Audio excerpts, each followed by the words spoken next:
Welcome back to the Geico Summer Swing here in Milwaukee.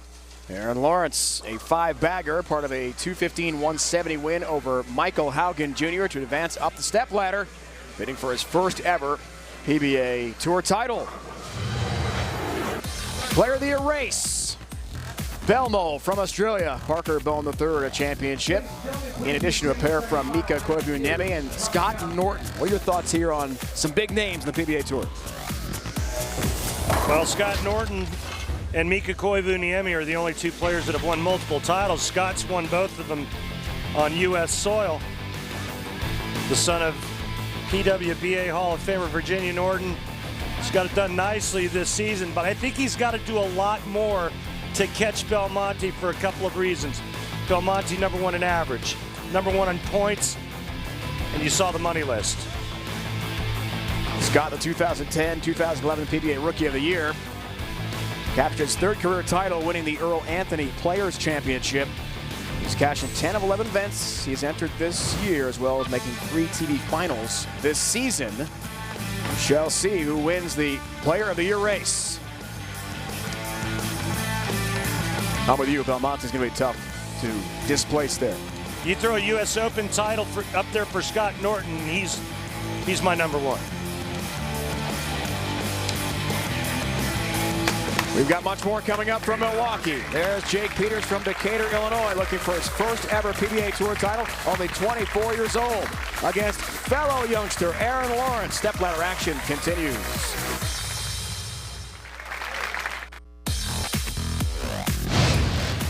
Lucas Oil PBA Badger Open on CBS Sports Network is being brought to you by Lucas Oil, the world leader of high performance and problem-solving lubricants for everyday cars and trucks.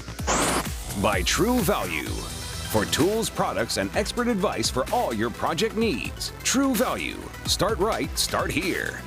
And by Icy Hot, America's #1 topical pain reliever. Great look, Museum of Art here in Milwaukee. Step ladder bracket. Already Michael Haugen Jr. defeated Kurt Bjorn, then really fell apart in the ladder frames against youngster Aaron Lawrence. Jake and Aaron, the next match. The #2 player is a 3-time collegiate team champion at Wichita State from Decatur, Illinois, Jake Peters.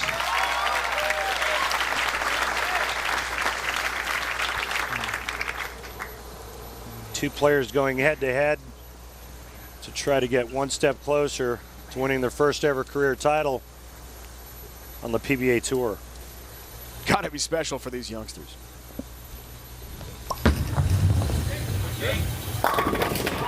Great start for Jake. It'll make it really interesting if he advances to take on Josh Blanchard. They are good friends, former teammates at Wichita State. Aaron Lawrence, a champion Division II, Saginaw Valley State currently. All right. See how he responds to his first ever TV win on the PBA Tour. Can he continue success? Oh, that's got shim. Shim. 4-7. Got it in and asked for a shim of oil, and fortunate only to leave the 4-7. On your hold line. See, that's pretty direct and not enough oil to push that ball far enough to the right. And a nice break, only leaving the 4 and the 7. Richie picks up.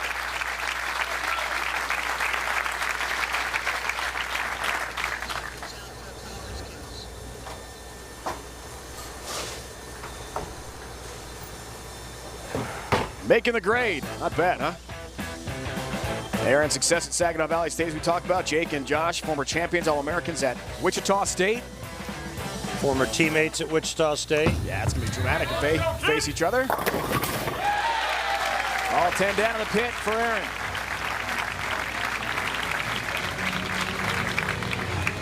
It looks to me like the left lane's starting to break down a little bit more and starting to hook. And what the players are doing now is they have to move deeper. And when they do that, they have to create a little bit of angle, meaning throwing the ball away from the head pin. And on 52 feet of pure, nasty slickness, ball speed is crucial. You got to slow the ball speed down enough to get that ball to read it down the lane.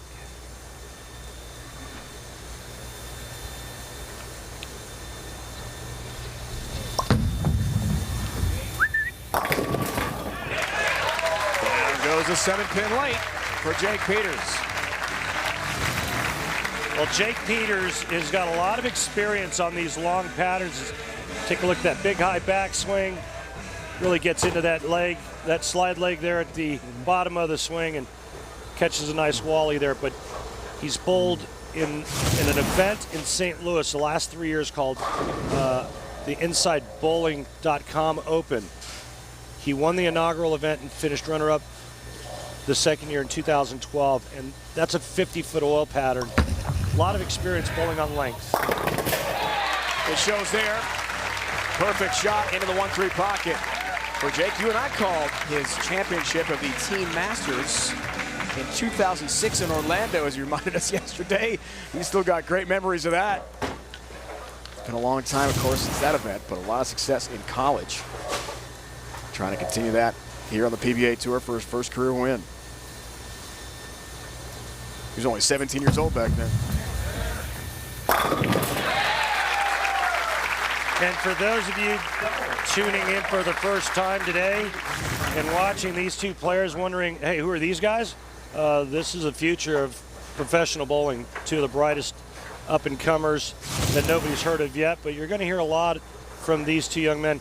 Two great kids. It was a pleasure talking and speaking with both of them. You and I the other day when we spoke to these two guys. It was really enjoyable learning more and more about these two great players. Yeah. Oh, avoid the big four. That's the good news. 4-6-10. Dangerous split.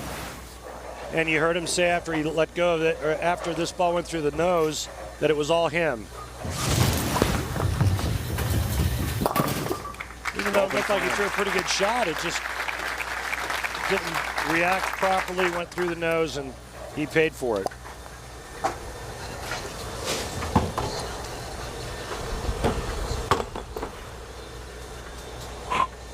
As Aaron told us yesterday, being even keel like his favorite all-time Detroit Red Wing, Brendan Shanahan. Love that name.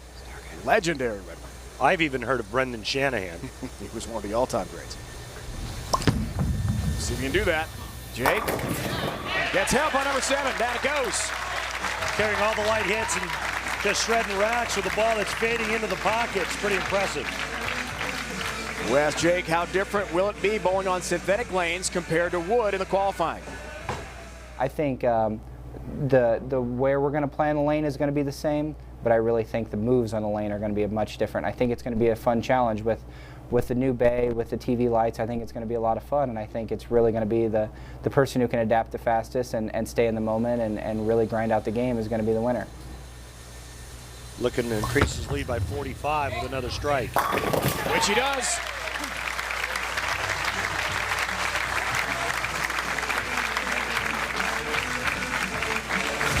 Well, that's 5 in a row. Perfect start for Jake Peters, his first time ever on national television on the PBA Tour. And, well, you can't start any better. Run 5.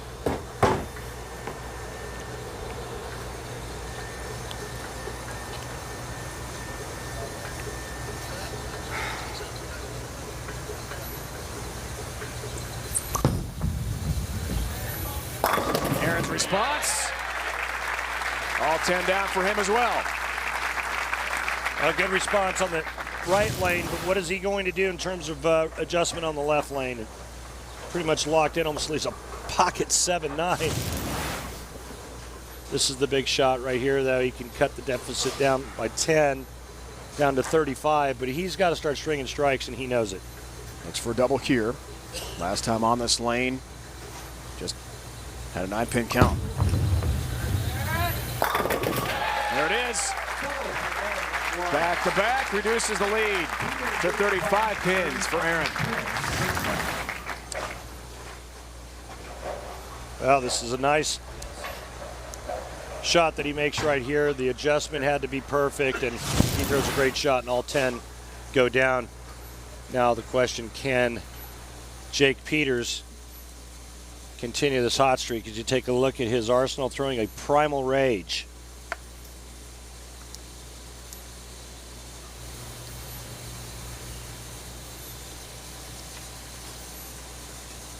Got that index finger at the base there taped up. Big blister underneath that. How about half a dozen? You bet. Stays perfect, front six for Jake Peters. Good stuff. Unexpected, to be honest with you. Very few come out their very first telecast and do what Jake Peters is doing, or do what Aaron Lawrence has done, and that's win a match. So hard bowling on television. The setting's so much different than what you're used to bowling all week long in qualifying.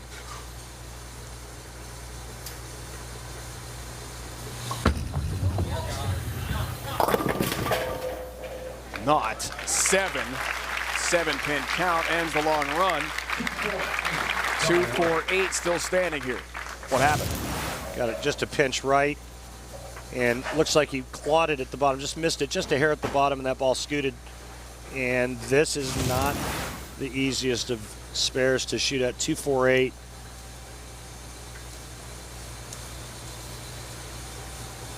You got that the back pin, the 8 pin, that you must cover with the bowling ball. Picks it up nicely. Covers all 3. Gets his mark. But still, Aaron Lawrence looks for the turkey and can reduce the lead when we return. We could have a great finish from Milwaukee. Step ladder finals continue.